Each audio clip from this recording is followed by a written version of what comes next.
Okay, so I want to talk about a little bit about food and fasting and how fasting can be used to empower you and to make your magic more potent, as well as um, make your manifestation work faster and better. So, if you look at every religion basically in on this planet, basically has some teaching about fasting, and the benefits from that differs from one religion to another. But the thing that we can all accord on, and what science have shown us for those who are doubtful or anything like that, is that anytime you fast, basically the energy that will usually go to your stomach to digest the food is now more available for the rest of the body. So some people will say that when you're fasting, your body is actually the energy is going to healing. You can use it for regenerating your cells, for any type of other magic that you want to do. And this is the important part. It's like if you are fasting, that means there's this part of energy that's available for you to do your workings on, for you to do your manifestation work as well. So just be mindful of that. And I know some people, I've talked to a couple of you who are scared about fasting, who just don't want to deprive themselves. And I think this is like one way to say things. A lot of people see fasting as, I'm depriving myself from food, I'm depriving from this, and it's basically a negative association with fasting. Well, in fact, if you take a different perspective in saying, when I'm fasting, I'm actually going to focus my energy on something else, something maybe that is more beneficial for me. It's like when somebody goes on a diet and really, become kind of obsessed and go overboard to the extreme. They're just like, I'm going to lose all that weight and I'm staying focused on what my body is going to be looking like, on how much energy I'm going to use to put on something else other than food, how I'm going to be keeping myself motivated, how I'm going to keep my body working and not be so sedentary. So the perspective to take here is not to look at it as I'm depriving myself from food and this and that. It's more looking at it, I need that extra energy to boost a spell. I need that extra energy to make sure my manifestation comes through. I need that energy to make sure my protection spells is like off the chain. Or even if things have been working, it's just like you can give that extra boost with the energy you will get from fasting. And there's many levels to fasting. Of course, the most extreme is basically dry fasting, where you're not taking in any type of food, any type of liquid. Basically, there's nothing coming in. Some people will even go all the way to the extent of not taking any shower, not brushing your teeth, because you basically don't want to put anything inside of your body that your body will have to deal with. Because even when you drink water, your body will have to digest that water, process that water. And so the extreme basically is people doing dry fasting. But then you have a range of things that you can do in between, and even to the other extreme that I'm going to be talking about. So people who have an aversion of going for dry fasting, and to me, if you're a beginner to this, don't I will maybe recommend dry fasting after you've done a couple of other things, and maybe for a day. That means not eating your breakfast, not your lunch, not your dinner, and just staying like one day without eating at all. And preferably if you're working, to do that on a Saturday, so you have the Sunday to rest. But I wouldn't tell somebody to start with dry fasting. Dry fasting I'm mentioning first because it's just the extreme. It's also something that's most known in different circles, and it's also something that basically going to free up the most energy. If you're not putting anything inside of your body, that means the energy that's already there can be used. There's much more energy that can be used. Now, of course, if that's too scary, there's many other steps, as I said. And I know some of you are already doing dry fasting. And I recommend, if you're already there, make it a part of your practice. You can do, one day a month I'm fasting, once a week. It depends all on you, on how you want to make sure that boost in your practice is maintained, is fully integrated and maintained. One thing I like to do is kind of follow when you have the Christian Catholic Kareem. which is like a 40-day fast or semi-fast, and then when you have like the 1 month 30-day Ramadan fasting. And the advantage of these two periods is that, you know, you have a whole bunch of other people doing it as well, so you're not going to feel like demotivated or anything like that. And you have also that energy around knowing that millions of other people are feeding into the importance of fasting, and so it frees up a lot of energy that you can tap into as you're fasting as well.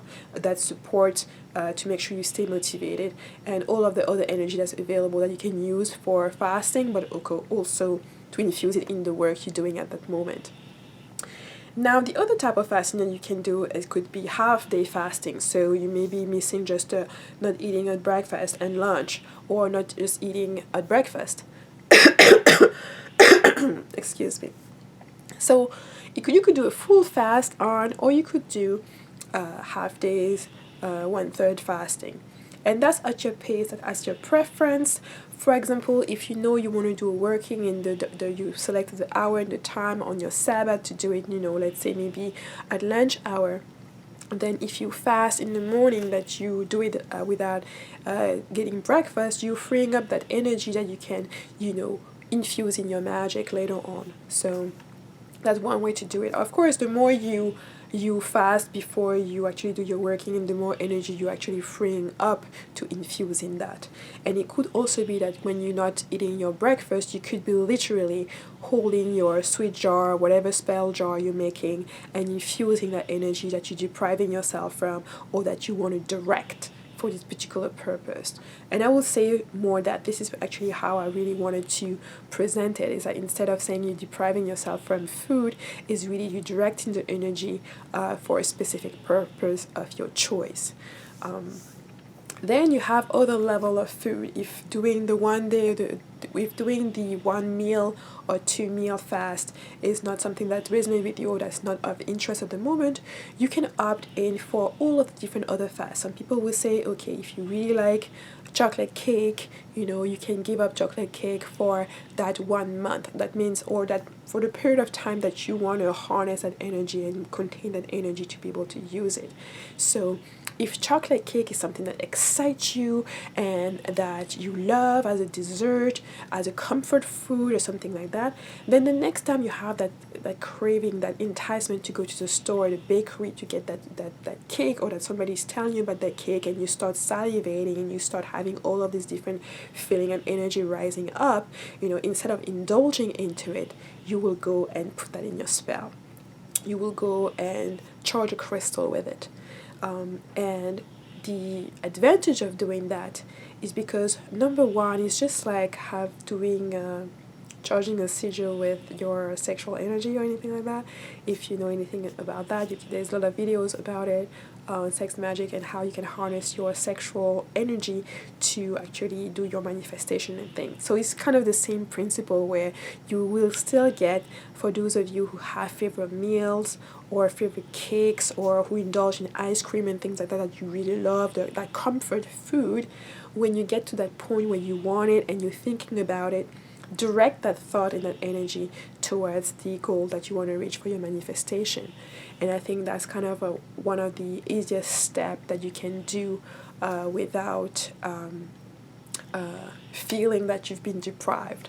And the great thing about that is that, yes, you can harness that energy while you're thinking about it. You want it, and then you infuse that, or you charge the crystal of it.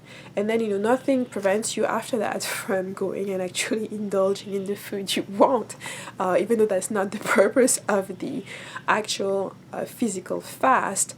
It is definitely the purpose of a mental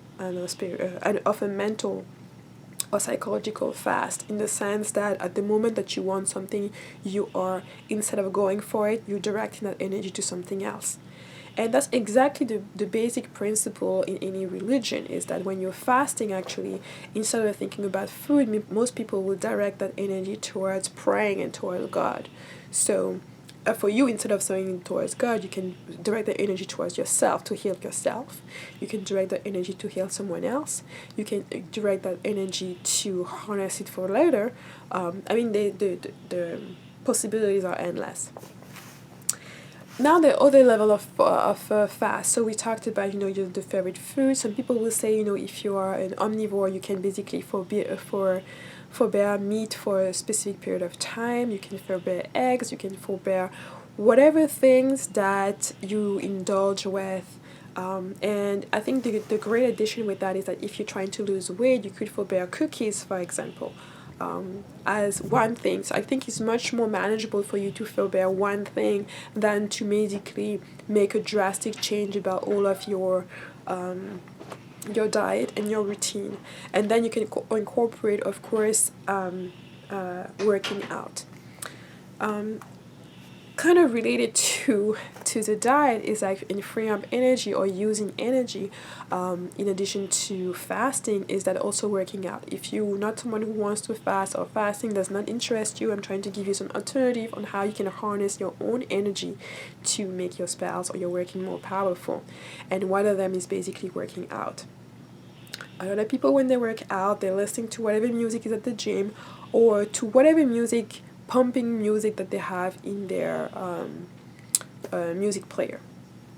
Now you can make that working out session a working in or a working up session in ways that on the music selection that you're going to take to work out on, music that's going to stimulate you, that are going to put you in a certain state of mind as you're listening to it and as you working running on the treadmill, for example, and getting all that energy moving throughout your body.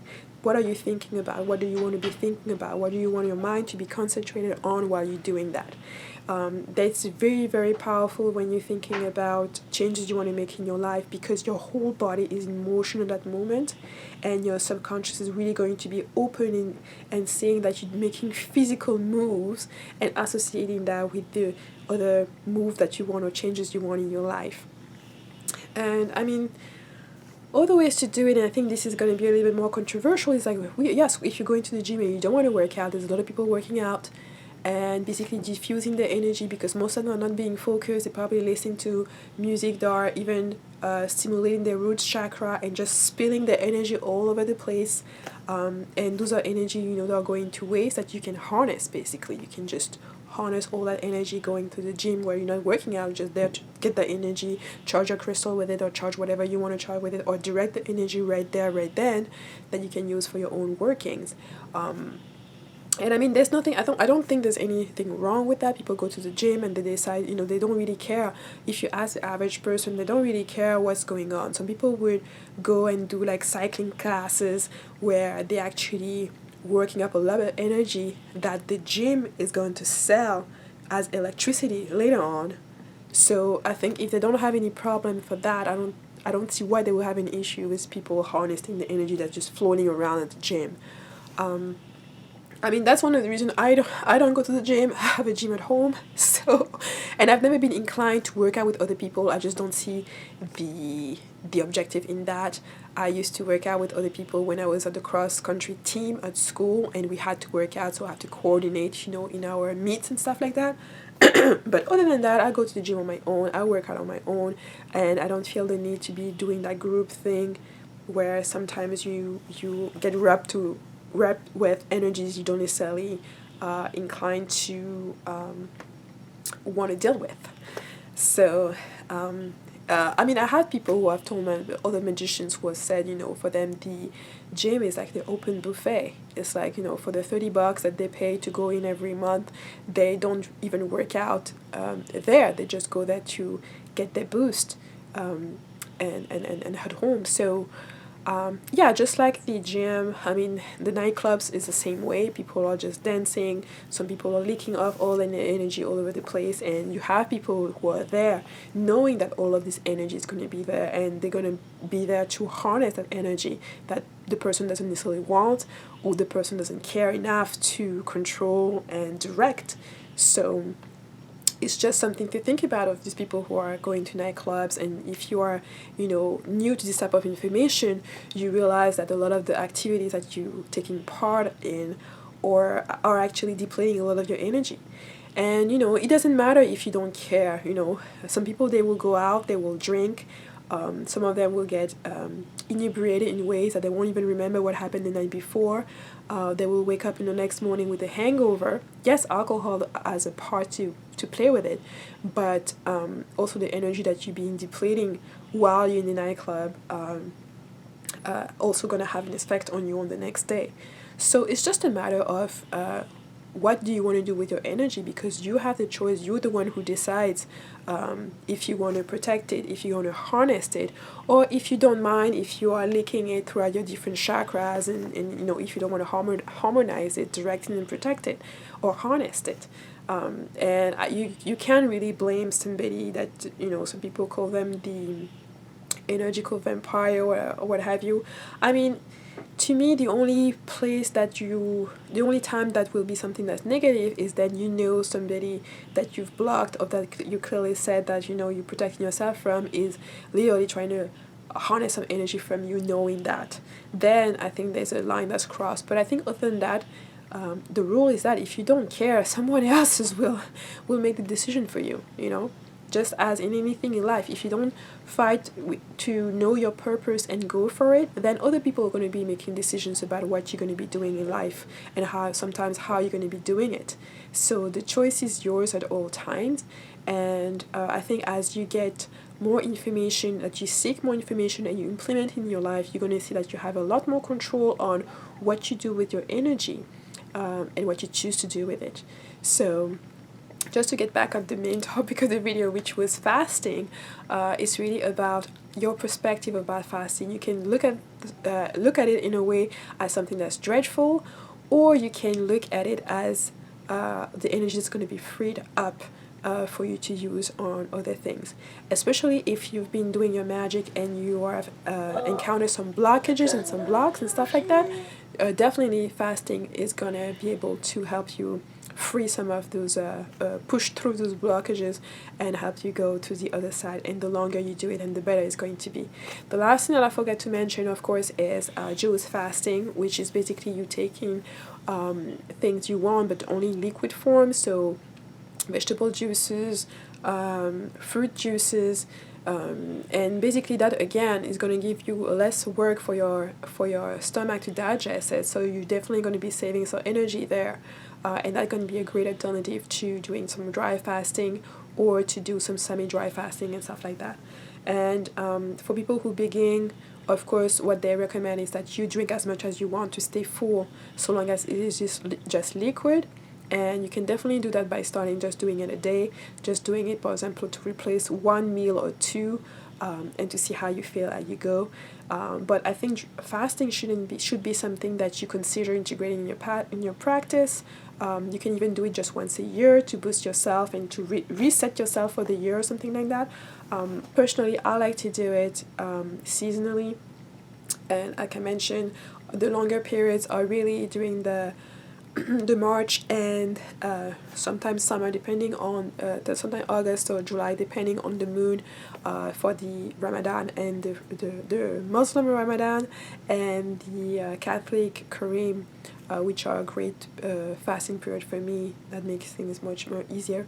And of course, you can also use fasting to detox yourself from all of the other, toxins that you have in your food or in the environment, to give that rest to your body. It could be also a treat that you can give to yourself as a pampering tool to give your body that rest.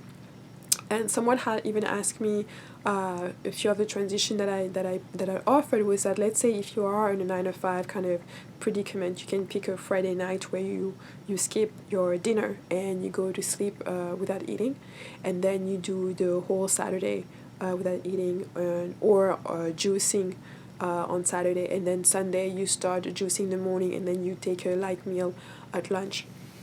There are no rules to this, because I think everyone is different.